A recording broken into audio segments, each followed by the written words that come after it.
ဒီမှာဒီတော့အဘခွဲမသားမင်းအောင်လိုက်ဘုံကျဲလိုက်လို့ချင်းပြည်နယ်ကခလဲတွေဘယ်လိုမျိုးအသေးချင်းဆိုနဲ့သေးလဲကျင်းလိုက်တမိသားစုလောင်းတဆွေလောင်းတစ်မျိုးလောင်းပဲအဲ့ဒီအိမ်မှာရှိတဲ့လူတွေအားလုံးကမကဘူးနောက်ထပ်တရွာရှိသေးတယ်အဲ့ဒါမာလာထားကျဲတဲ့တိုက်ပွဲမဖြစ်ဘူးနော်ဒီသူကိုရဲရဲဆက်ဆက်နဲ့ကျဲတာအယောက်30ကျော်အဲ့ဒီတည်င်းကြတော့မှမပြန်တော့မချမ်းရဘူးဒါမဲ့ဒီဟာတတော်မရဲ့စိတ်ကိုတော်တော်ထိခိုက်တယ်အဲ့တော့ထိခိုက်လို့ဒီတည်င်းကပူတုတင်တဲ့တည်င်းနဲ့မာလာကျဲနေတဲ့အချိန်မှာတခါတည်းပြစ်နေတာ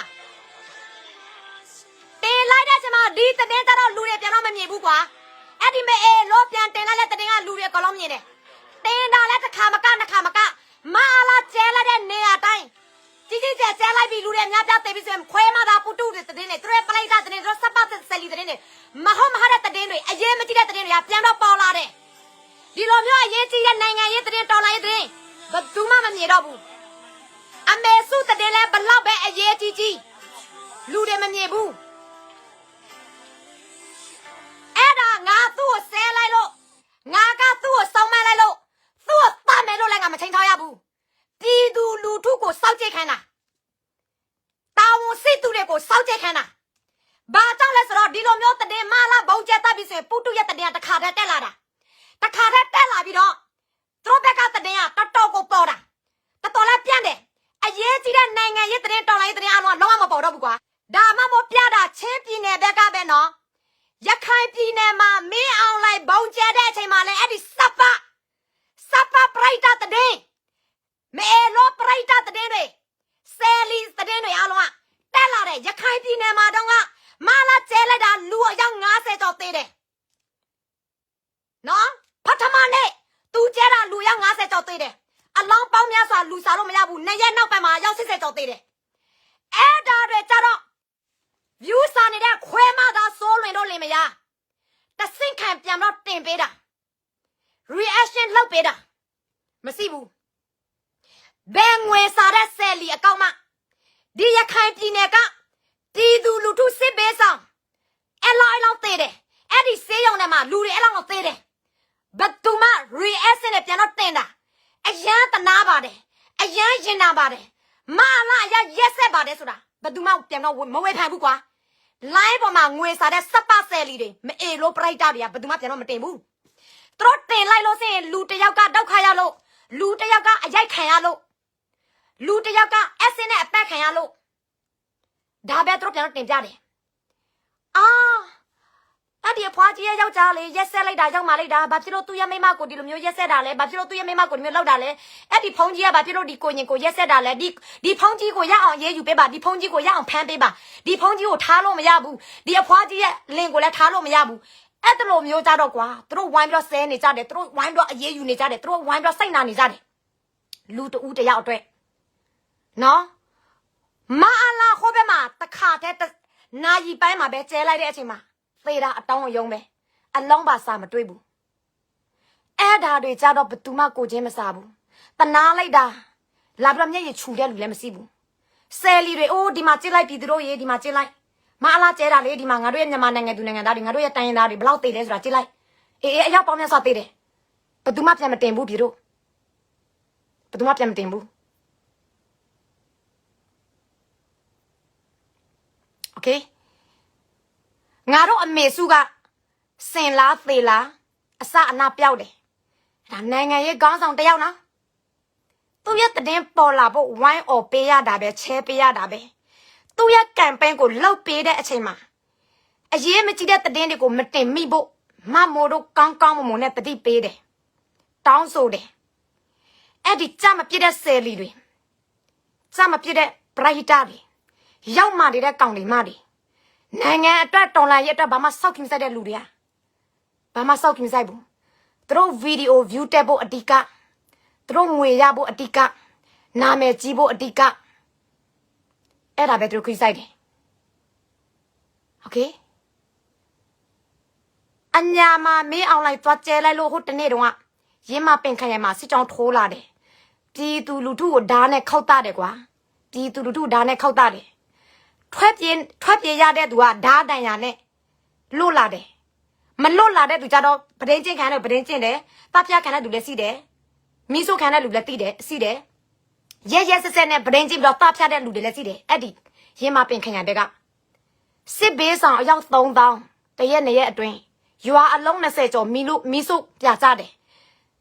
အိမ်တလုံးမှမကြံစီတဲ့အစား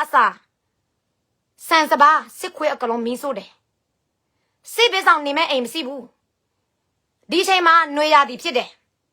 တဲလည်းမရှိတစ်ပင်လည်းမရှိတောတောင်မရှိဘူးကွာအညာမှာစစ်ဘေးဆောင်ခလေးလူကြီးလူအိုလူနာအဲ့ဒီလေခွင်းပြင်မှာပဲနေရတယ်အဲ့ဒါတွေကျတော့ဖင်ရနေတဲ့ပရဟိတတွေသူတို့လူနာတစ်ယောက်2ယောက်နဲ့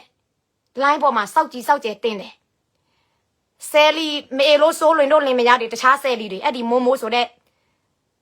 စီးပွားရေးတမမလားဘာလဲမသိသူကပစ္စည်းအွန်လိုင်းရောင်းတယ်ကွာတက်ကားတယ်ခဏသူမိသားစုနဲ့သူနဲ့အဲ့ဒီဗီဒီယိုပဲတက်လာတယ်မမိုးတို့ဘက်ကကြတော့ view တွေမရှိတစီနဲ့အေးပြည်သူတို့ရေအညာမာလေးအရေးပေါ်ဆန်အိတ်တရားလိုအပ်တယ်ဒါမဲ့ပြည်သူကရောက်3000တောင်မှပြည်သူတို့ရေစစ်ပေးဆောင်ရခိုင်မှာစစ်ပေးဆောင်ငှက်ပြနေတယ်ကူညီပေးပါအိုးပြည်သူတို့ရေ PDF တွေကလည်းရန်သူတွေစစ်တောင်းထိုးလာတယ်ရန်သူတွေပြည်သူတွေအိမ်မီးဆိုးလို့ PDF တွေပြန်တိုက်ဖို့ဆိုတာကြီးစံမရှိဘူးလာပြီးတော့လူပေးကြပါမမိုးတို့ဘလောက်ပဲအော်မမိုးတို့တတင်ရမပြေးဘူးကွာမပြေးဘူးလူတွေမမြင်ဘူး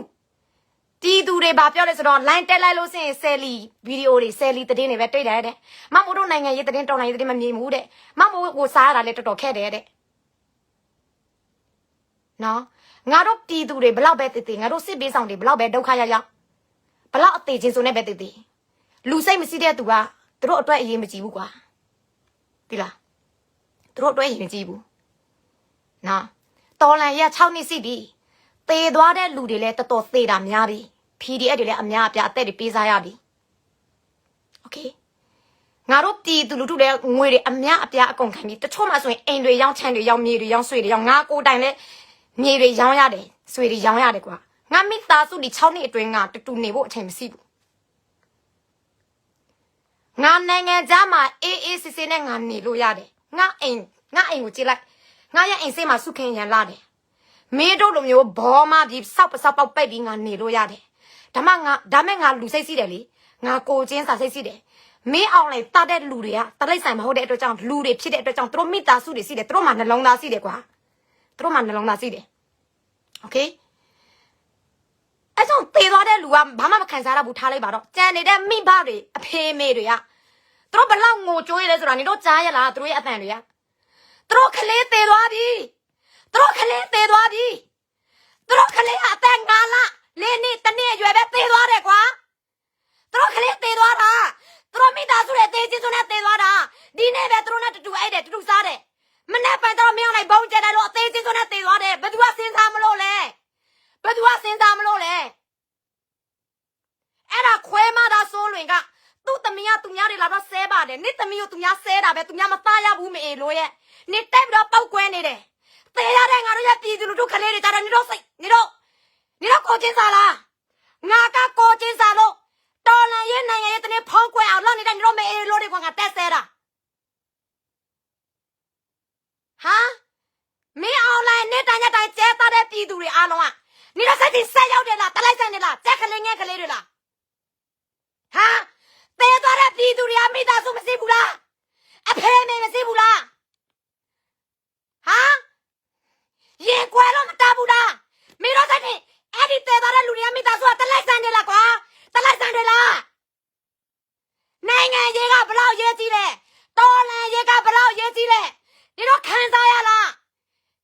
သူတို့နေရာမှာမျိုးသွားနေကြလေသူတို့နေရာမှာတော့သွားနေကြနေရခလေးပြလို့စင်နေရသားပြလို့စင်နေရမေပြလို့စင်နေချစ်ရတဲ့သူပြလို့စင်နေဘလောက်ခံစားရမလဲနေတော့ဒီလိုမျိုးဘောတွေမပြီးတော့နေတော့ဒီလိုမျိုးအမှန်တရားတည်တဲ့ကို